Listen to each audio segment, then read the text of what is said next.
A friend, I want to expound on a post I made a few days ago talking about domestic violence and abuse.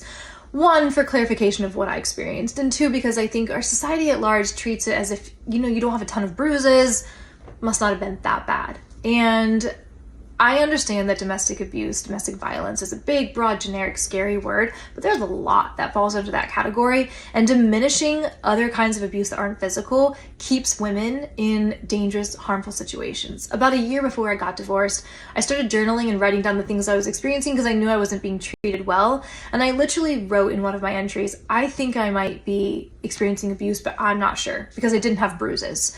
And I didn't think people would believe me because as a woman, it's hard to gather and show and provide evidence if it's not physical bruises. But here is a short and complete list of some of the things that I experienced in my relationship that are domestic abuse and violence.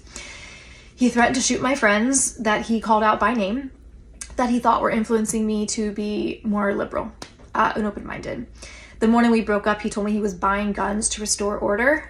Later told me he never bought guns, he just said that to scare me. People saw half of this on TV when I went back to Minnesota to get divorce papers signed, when he slammed a chair into the bar, which he slammed things like that and made himself very physically threatening a lot. But what was cut out and didn't make it was him looking me in the eye and saying very low, very calm, be very careful what you say. To which I said, peace out. I'm not okay being verbally threatened. I made sure I was meeting with him when there was cameras there for a reason. In arguments, he would refuse to let me leave the house. He would block my car so that I was not able to leave.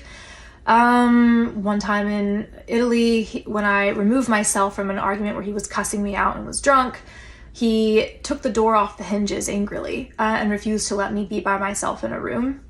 He left me stranded while traveling internationally with no cell service and left me in the middle of the city, went back to our hotel, and I didn't have a key to get back or cell service to find a way back, and he didn't care. He never checked in, didn't communicate. He would back me into corners, he would cuss me out, he would spit on my face, and anytime I threatened to call the cops on that, he would say, I didn't hit you, you have nothing on me. He also told me I would never find better and that everyone would treat me that way. And I know for a fact that's a lie.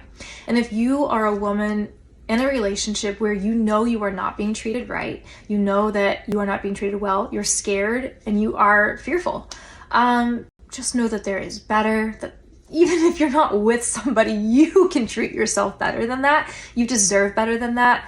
I know that the system is not built to support women and it lets women down all the time, but there's support here on this page and with so many other people in the comments that you can find that have gone through similar things.